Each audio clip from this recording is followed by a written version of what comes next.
So the Bulls have confirmed that Springbok winger Sbu Nkosi, who's also a member of their team, has been missing for 3 weeks now. The team has officially laid a missing persons complaint with police, where a case has now been opened, in fact, over his whereabouts. Contact was made with Brooklyn Police Station in Pretoria on Thursday, the 17th of November, where the case was then transferred to the Sunnyside Police Station. Speaking to journalists, Bulls Chief Executive Edgar Rathbone admitted that they have tirelessly tried to contact the 26-year-old, but hope that he's safe as the search continues. Nkosi was a member of the Springbok World Cup winning side in 2019. It recently moved from the Sharks to the Bulls. He was also given a recall into Jacques Nienaber's side, but failed to honour that call due to injury. Let's talk more about this worrying development with Calvin Rafadi, who's a crime expert with Biz Traces. Calvin, a very good afternoon to you. Grateful for your time. So we're sitting here with Sbu Nkosi, last seen on November 11th. Police were then approached about the situation on November 17th. What for you is the most immediate call of action? Yeah, thanks, Tembekile, and thanks to your viewers. When you deal with missing people, what used to happen, the police, when you go to the police station, they'll tell you that, no, you must report the case after 48 hours. But the law has been amended that immediately there's suspicion beyond any reasonable doubt.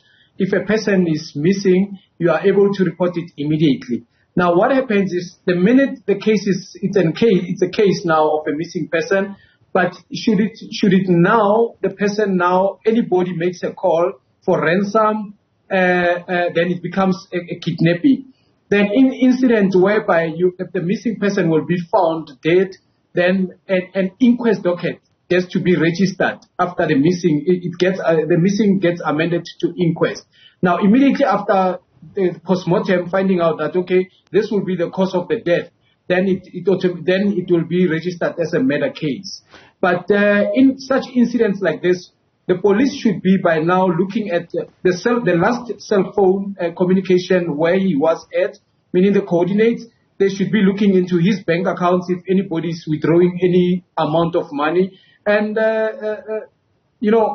and take out even his pictures out there on the public domain, so that whoever can come across anybody of that stature, they can inform the nearest police station or the police themselves. You mentioned a very important issue, the earlier directives that were often given to people at police stations, or a response from officers that families or friends had to go back home if a loved one was believed missing and wait 24 to 48 hours. We now know that that is not a requirement actually at police station level, but here we are with a person who was last seen on November 11th, yet only reported missing on the 17th. How crucial are those immediate hours and days after a person's last sighting that there be action? Yes, they are very crucial. Like I said, the minute you become aware that beyond any reasonable doubt that this person is gone missing, it's best for the citizens to report it immediately. It helps in a scenario whereby now, if the police have to check the last location of the phone, or even track the cell phone, because they've got the capability. So the phone, the span of the battery, perhaps in 24 hours or, in a day or two, the phone is still on. Then they are able to get the last location, or even perhaps even get the person where they are at. But if you report it at a later days, then the battery of the phone, maybe it's depleted by then, and then it makes it very, difficult for one now to go on technology on wanting to find the missing person. You were talking earlier about the possibility that this may even be an abduction, but for such a prominent person, to my lay mind, and we're not saying this was happened, I would imagine that if the means or the intention behind the crime was financial, some sort of claim would have been made already, right? Yes, indeed. In incidents like this, with somebody of perhaps financial capability, like the missing rugby player, most incidents, the family by now, whoever is the closest contact, they should be having had the call made for ransom.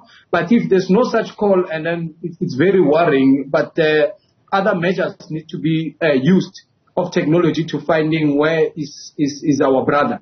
But there are many cases whereby in South Africa now it has become a trend where people go missing and then ransoms are demanded, but the families or the close members are told not to tell the police because and family members tend not to even tell the police because they've lost so much confidence, some of them in our justice system, and they end up paying ransom and then the person is brought back.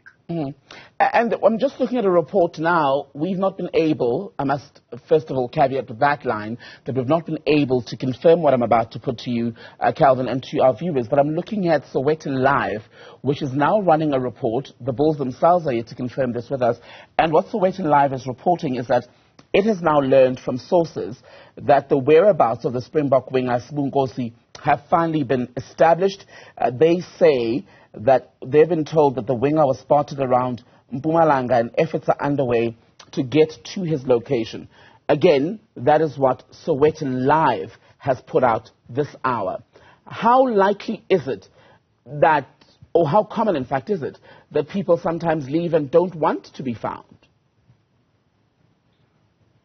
Yeah, what I can tell you is one shouldn't take social media issues and information that is not verified, especially if somebody's life is out there and we do not know how danger wherever the person's life is at.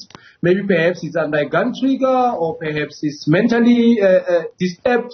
So there are many factors whereby, but one also cannot divorce the element of human trafficking and kidnapping at the same time. So one needs to be very cautious until the person is apprehended, brought back safely at the family. Then the other issues can arise from there. That why were you in Mpumalanga? Why such and such a call was not made? Why police were not involved in the negotiation?